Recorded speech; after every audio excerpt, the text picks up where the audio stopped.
penyu hijau atau penyu laut besar merupakan hewan langka. Di Indonesia, populasi hewan yang mengalami puncak musim bertelur sejak April sampai Juni ini dapat ditemukan di Kepulauan Derawan, Raja Ampat, Pantai Pangumbahan di Sukabumi, serta Tanjung Benoa dan Pulau Serangan di Bali. Kali ini, saya Robi Purba bersama On The Spot ingin menjelajah Pulau Sangalaki, Kepulauan Derawan, Kabupaten Berau, Kalimantan Timur, untuk bertemu dengan penyu hijau yang langka beserta para tukik alias anak-anaknya.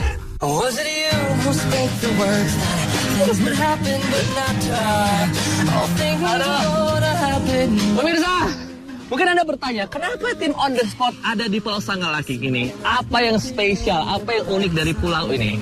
Nah, jadi pulau ini merupakan pulau konservasi dari penyu dan juga tukik. Penyu yang unyu-unyu. Di sini itu ada kabarnya ada penyu hijau yang besar sekali dan mereka biasanya bertelur di sini dan ramai-ramai. Dan karena memang penyu-penyu ini harus bertelur tanpa ada gangguan sinar matahari, tanpa ada gangguan suara, maka dari itu mereka membutuhkan waktu atau mungkin juga suasana yang gelap. Maka dari itu kami ada di sini dan ini sekarang jam 6:05, matahari sudah terbenam, hampir sudah terbenam di sebelah sana dan sesaat lagi sekitar jam 7 sampai jam 9 penyu-penyu tersebut akan datang ke sini. Kalau kita beruntung, kita akan melihat mereka bertelur di sini. Saya langsung pengen masuk ke dalam sana. Let's go. Pulau Sangalaki adalah pulau yang dijadikan kawasan konservasi laut. Inilah kawasan pengeraman dan penetasan telur-telur penyu hijau yang sekali bertelur dapat mencapai jumlah 62-160 butir. So pemirsa, wish me luck.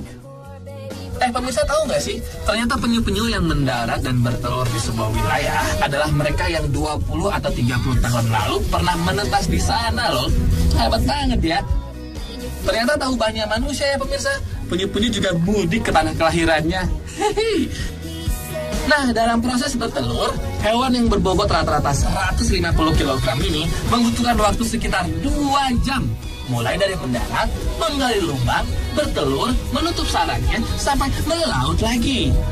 Uniknya pemirsa, saat kembali ke laut setelah bertelur, reptil laut yang mampu berumur hingga ratusan tahun tersebut akan mengambil jalur berbeda, alias tak sama lagi dengan ketika mereka mendarat. Halo. Hai. Lagi ngapain mbak? Saya kenal dulu deh. Robi. Tika dan nih Mas Abi. Ini apa ya Tik? Ini namanya tukik. Ini tukik. Iya. Mau dengar nggak sih? Boleh. Tika dan tukik. Bagus nih buat sinetron. Tika dan tukik. Aku boleh pegang nggak Tik? Boleh.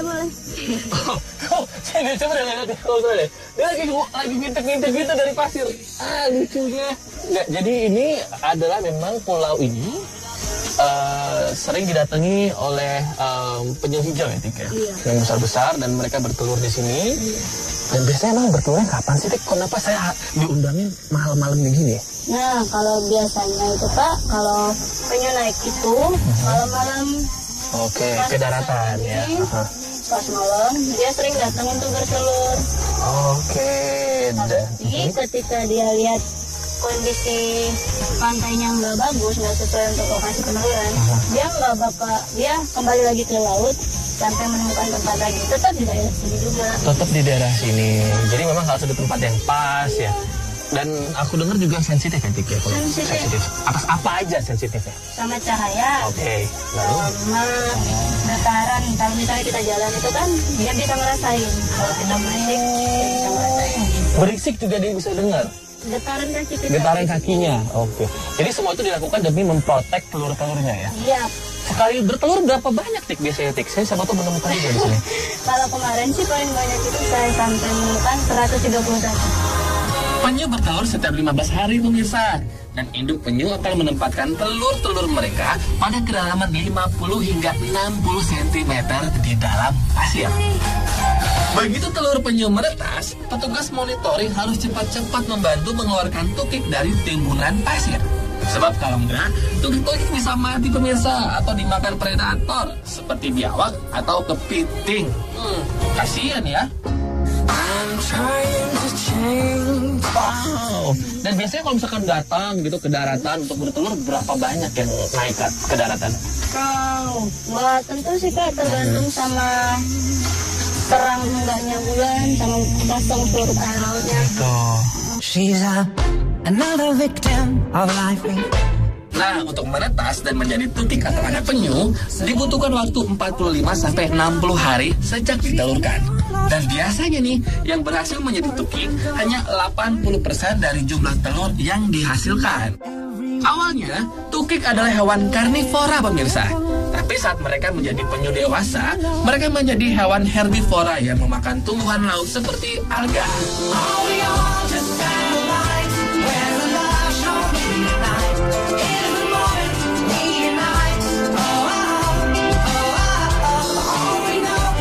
Ketika apa sih yang sebenarnya tentang penyu hijau ini penjelasannya? Apakah memang dia hewan yang hampir punah?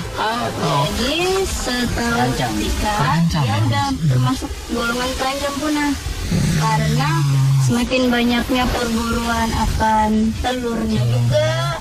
Ini penyu dewasanya yang nggak sengaja tertangkap sama jaring nelayan. Terus ada juga yang bilang kalau daging penyu ini dimakan sama mereka seperti itu. Jadi akibat overeksploitasi bisa dibilang seperti itu. Jadi populasinya semakin menurun.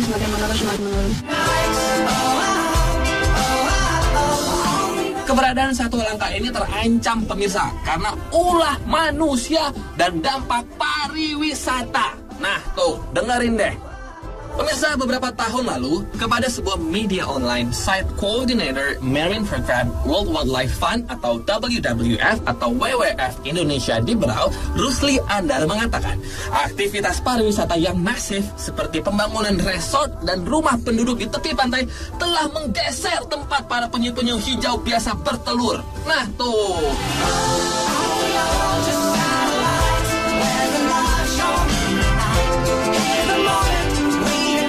Oke, dan ini kita sudah ada sekitar berapa puluh sih, Tik? Ini tadi kita hitung ada 40. 40 tukik. Ini kira-kira hasil peneluran selama setengah tahun. 45-60 hari ini sekitar 50 harian. 50 harian. Dan sekarang tadi Tika sudah bilang tadi sudah nggak tahan. Tampaknya mereka sudah siap untuk dilepas ke habitat aslinya yaitu laut, dan semoga mereka bisa menemukan mamanya nanti ya, beradaptasi dengan lingkungan yang seharusnya tempat mereka tempat tinggalnya. Dan pesannya Tika sebagai anak yang cinta sama hewan-hewan khususnya tukik ini apa sih, Tik? Untuk yang ada di rumah, Tik ngomong tadi marah mau marah juga apa? Pesannya yang pertama, stoplah baik catching untuk yang penangkapan penyu, makan penyu sama telurnya, stoplah dibeli-beli di makan apa segala macam. Dipikirin lah kalau misalnya ini punah, anak cucu kita nanti gimana keberapa banyak. Dan ini nanti makan ubur-ubur juga makan plankton untuk jadi ikan. Kalau misalnya itu habis, ikan-ikannya habis, kita mau makan apa? Pemirsa, melepas tukik-tukik ini ke habitatnya seperti melepas anak saya sendiri merantau. Jaga nama baik bapak ya dia. Bye-bye. Kerja yang benar, sekolah yang benar. Semoga kita bisa bertemu lagi 20-30 tahun lagi ya nak.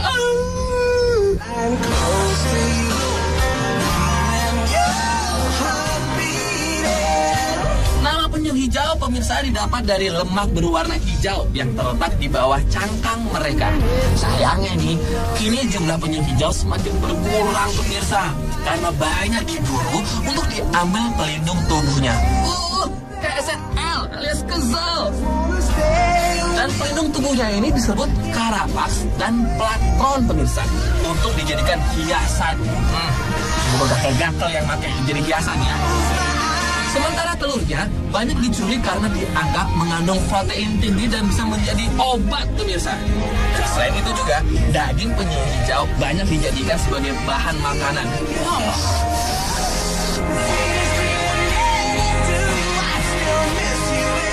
Bahkan di daerah tempat penyu makan juga banyak yang dibom atau dirusak karena terkena baling-baling kapal yang lalu lalang mengangkut turis. Secara alami saja, dari ratusan bahkan ribuan tukik yang berhasil menetas dan dilepaskan ke laut, kemungkinan hanya satu tukik aja pemirsa yang bertahan hidup hingga dewasa akibat serangan pemaksa.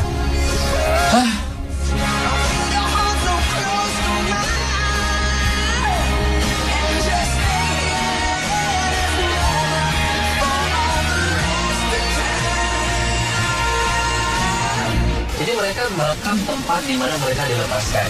Sejenis perekam jejak seperti itu ya. Iya. Untuk apa? Jadi dia untuk memori printing, untuk mengingat lokasinya. Ketika nanti dia besar, 25 tahun yang mau bertelur, dia tahu tempat dia dilepaskan itu di Sangalaki dan dia pasti datang kemari. Oh, that's more than sweet.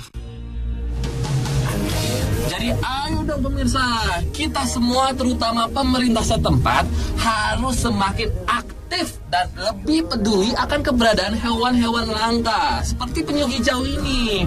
Karena kalau mereka sampai punah pemirsa, itu berarti kelangsungan hidup manusia, hidup Anda, hidup saya juga, hidup kita semua akan terancam juga. Mulai detik ini, kita nggak boleh sembrono sama lingkungan kita, oke?